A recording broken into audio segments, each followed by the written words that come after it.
Hello and welcome to my channel. So funny thing, I was listening to a radio show called Wait, Wait, Don't Tell Me on NPR, and I heard something on the front porch. And I thought, I think I hear the mailman. Went out and this was waiting for me. Super excited. Anyway, I recognize what box this was from. This was from my first Sketchbox, and it was colored pencils. So I remember this.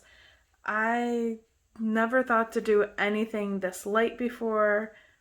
Again, colored pencils are not one of my strong suits, so I'm still getting more into using them. So this was the artwork, and I can't wait to open this up. I did cut the tape, I haven't opened it.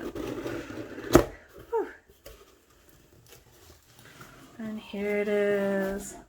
So if you ever wonder why I move it this way and then back, is because I have something that can hold down the lid of the box.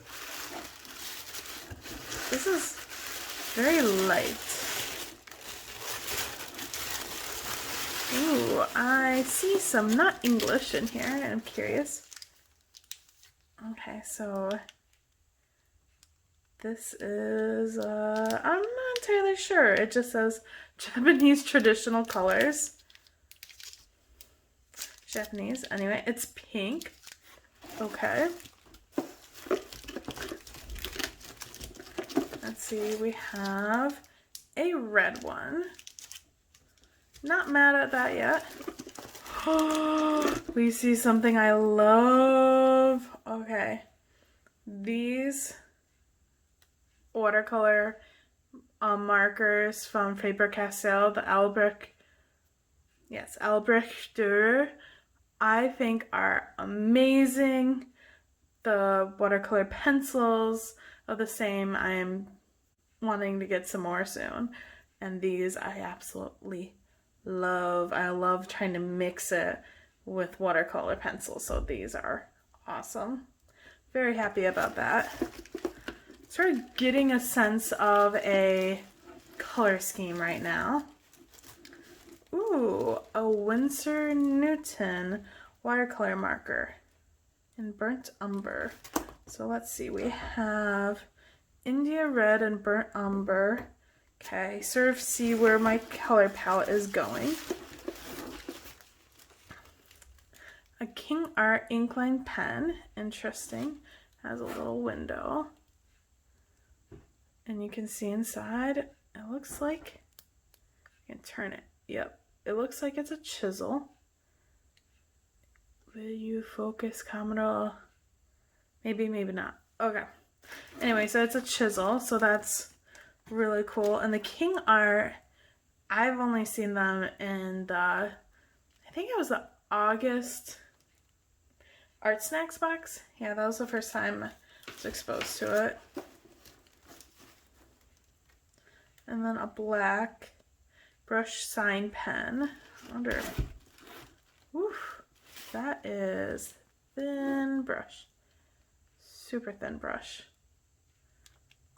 I like the feel of the barrel because it's not a normal round, and it's not quite like the pencil sort of changes the width of it. Oh, it looks like we have a green one. Interesting. And we have a brush, which is Sketchbox Signature. Let's see. I'll go into that in a second. I want to find a sticker. I saw the sticker and I want to look at it. Ooh, you can see that. Anyway, here's the sticker really quickly. A brush, and it looks like a brush pen. And the artwork. Whoa. Interesting. This is just very flowy and everything.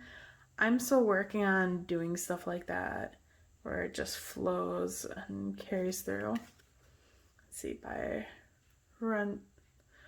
Rodora Jacob, I think. So if you want to read that, you can. Anyway, so yeah. I think this is really cool. And what's our paper? It is, again, Hahnemuehle Sketchbox. Hard, hot pressed. Not hard, hot pressed. Aktualität. I'm finding I'm not the biggest fan of hot press because it's harder to do a wet on wet. And what I said was basically, oh my goodness. At least in my family, that's how we have always used that word, which, yeah. Anyway, let me double check. Nothing hiding. Nope, nothing hiding. Okay. Dog's out of the way. Otherwise, I spook her. So let's see. These. Oh, so this is different. That one's different. So these two are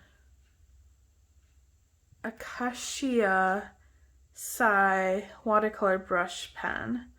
These versatile pens can be used in combination with water to create soft transitions or on their own for bold line work. So that is the pink and the red. And this is a pine green brush pen that has a fine tip for thin lines, textures, features, and watercolor pigment. It's also the Akashiya, but it's ThinLINE.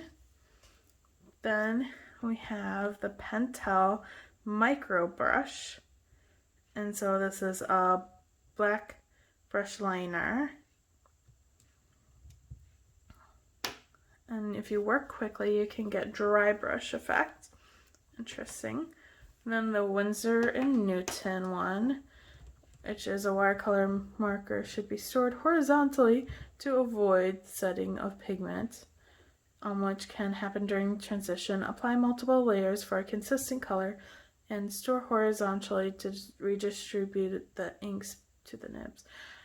They are really wanting you to store horizontally, as they say it twice. So if you get the Winsor & Newton Pro watercolor markers, store it horizontally. Also, fun fact, when I was little, I don't know where I saw it, but I always would try to spell watercolor like this, or color, and I got in trouble in school. Yeah, ask how to spell a word because it doesn't look right. Ask the teacher. They say look it up in the dictionary. How can you find it in the dictionary if you're not sure what to spell, how to spell it? Never understood that. But yeah, I realized later in life I was trying to do it the British way. And then a Faber-Castell watercolor marker.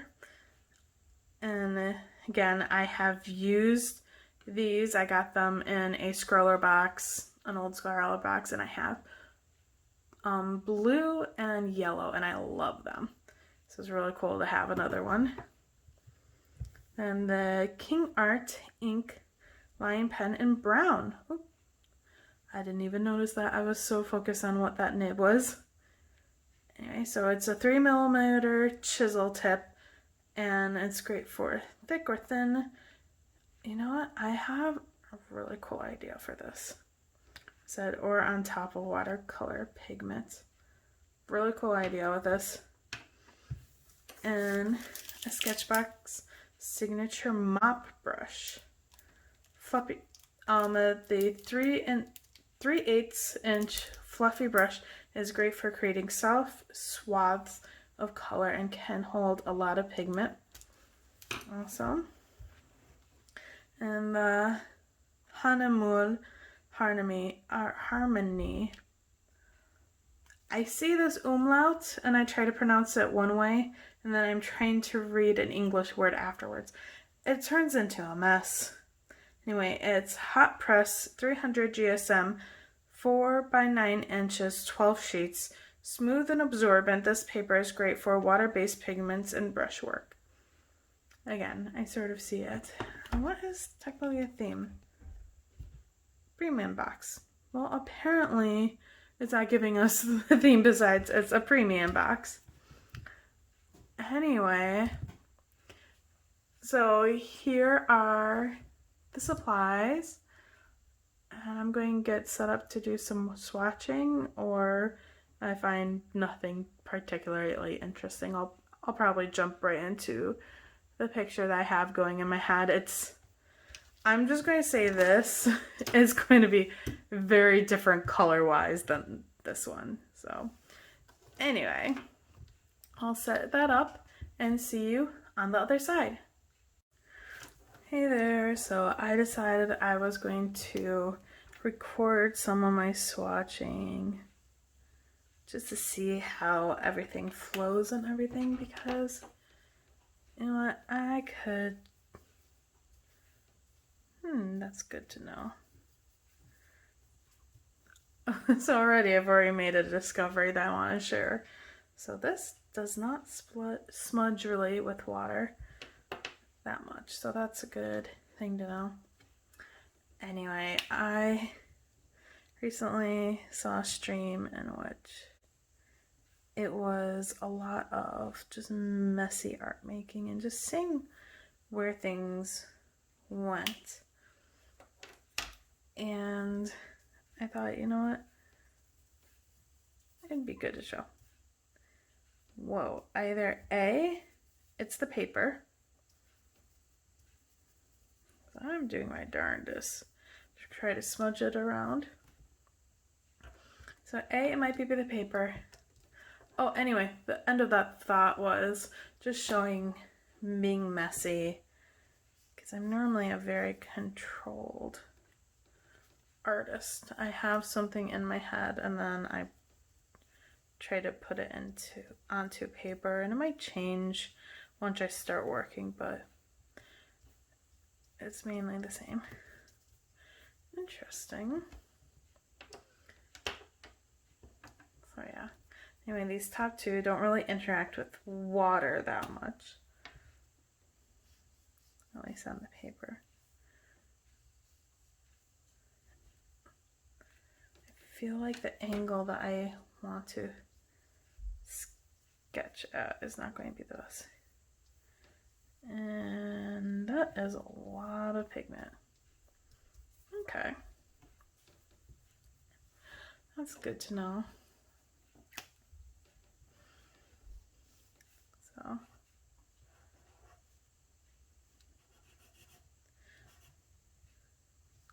I'm trying to figure out a good angle to hold this.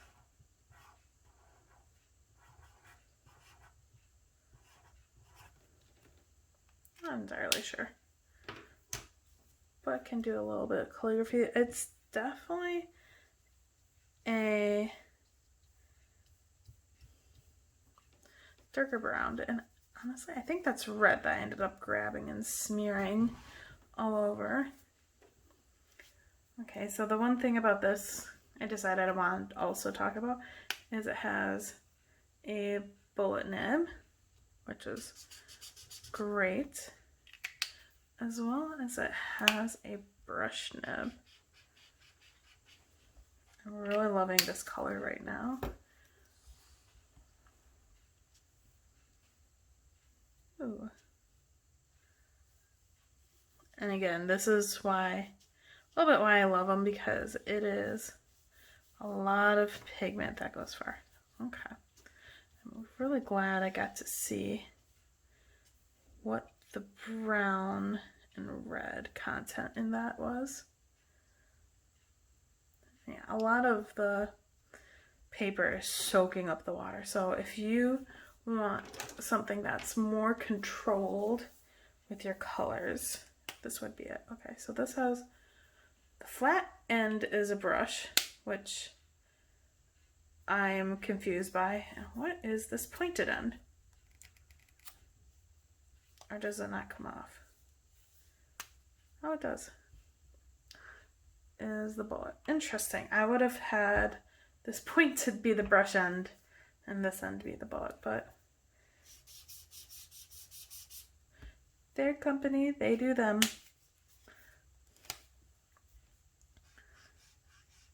must have made sense to someone. Anyway, let's see. Ooh, this interacts with the water very well as well. Will it pick up a little bit? Not as much. If you do have issues with going back over colors and them coming up a lot, right now I'm intentionally trying to do it, but I've noticed that it does it less on hot press, which could be good, but I guess in my mind I would rather it be able to pick up, because sometimes I use it to my advantage. Okay, this is dry.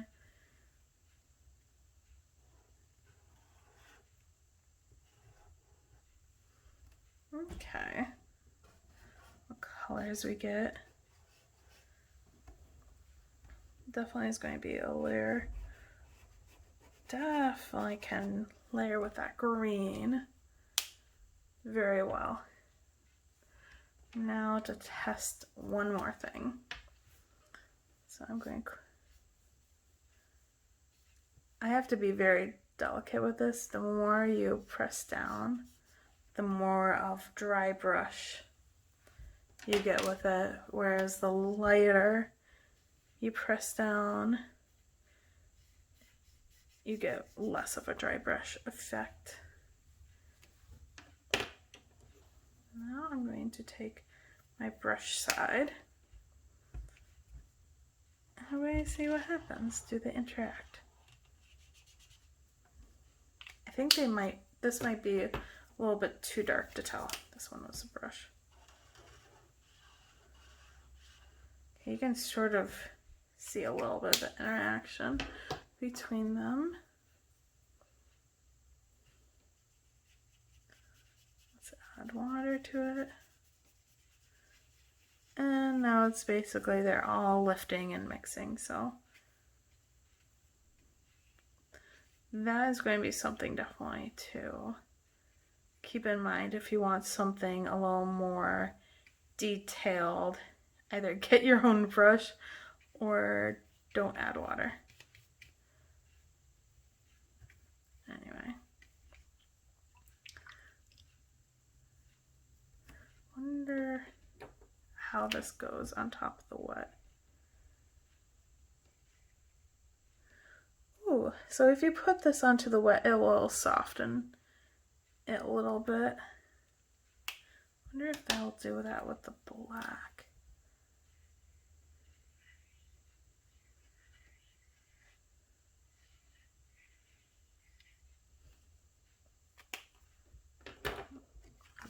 Oh, yes, you can. It will.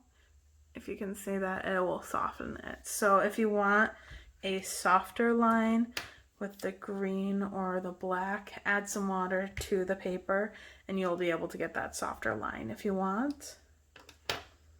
Anyway, so let's go on to the artwork.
Alright, so here it is. This is what I came up with. I did add some black line art at the end off camera just because I'm still uber shaky, and all this, the smoothest parts would have been shaky too. But this is what it ended up turning out. I loved these little characters I came up with. This was my second time doing it though. I started originally on this, and then yeah, I did redo the composition the second time through. But the black brush pen, when I was testing it, it didn't bleed, and then the moment I started working with it, it did. So warning, you probably already saw the warning that I put in text beforehand. Anyway, so I thought this was really fun. I loved all of it. I liked that even though this was a liner, it played well with water.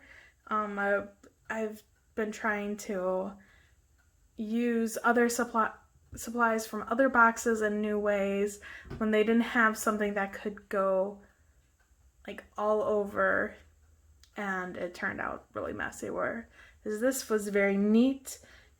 It worked like it belonged doing that, so I thought it was really fun. I definitely love this box. Again, I cannot wait to have more of this.